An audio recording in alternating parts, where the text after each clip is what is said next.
The USSR was one of the two superpowers of the 20th century, by helping spread communism throughout the world, which all started because of the Russian Revolution in 1917. With that being said, first major causes of the Russian Revolution was Russia's disastrous involvement in World War I. Military Imperial Russia was no match for industrialized Germany, and Russia's casualties were greater than those sustained by any nation in any previous war. With Russia getting snubbed during the Great War, most Russians had lost faith in the leadership ability of Tsar Nicholas II. In a year of war, the regular army had vanished. It was replaced by an army of ignoramuses. World War I started the first phase of the revolution, the February Revolution. Beginning on March 8, 1917, many citizens took the streets of Petrograd protesting to have more bread. To be clear, I'm going off the dates of the Georgian calendar, which is what we use. These events were named after the dates of the Julen calendar, which Russia had at the time until 1918.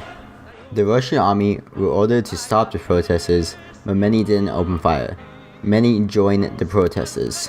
On March 12th, the revolution triumphed when regiment after regiment of the Petrograd's garrison defected to the cause of the demonstrators. By the end, the imperial government was forced to resign. The Duma formed a provisional government that peacefully vied with the Petrograd Soviets for control of the revolution. Even with the new provisional government, corruption was still rampant, and many people still didn't want to stay in the war, because the economy was hopelessly disrupted by the costly war efforts and moderates. This time, the Russian people were led by the Bolsheviks party. The Bolsheviks were a faction of the Marxist Russian Social Democratic Labor Party. Bolsheviks were determined to make Russia a Marxist communist state and give everything to the people. This was possible with a strong leader like Vladimir Lenin. Comrades, soldiers, the question of the state system is now on the order of the day. The capitalists, in whose hand the state power now rests, desire a parliamentary bourgeoisie republic. That is, a state system where there is no Tsar, but where power remains in the hands of the capitalists who govern the country by means of the old institutions, namely the police, the bureaucracy, and the standing army. Vladimir Lenin founded the Russian Communist Party, led the Bolshevik Revolution, and was architect of the Soviet state. He has been regarded as the greatest revolutionary leader and thinker since Marx, with him being the father of Lenin. Lenin used phrases like peace, land, bread to fire up the revolution spirit into many Russian people.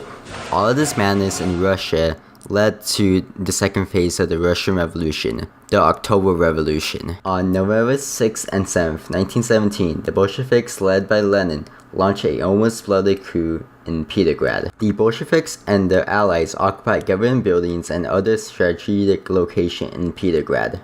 The Winter Palace, the last holder of the provisional government, was taken by the Bolsheviks on November the 8th.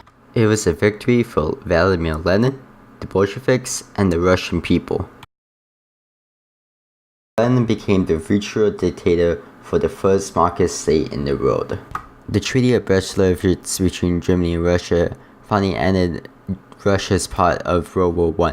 In 1918, Lenin had Tsar Nicholas II and his family killed, ending the Tsar regime in Russia. Later in 1918, the Soviets had to fight a devastating civil war against the anti-Bolshevik Right Army Force, which they ended up victorious.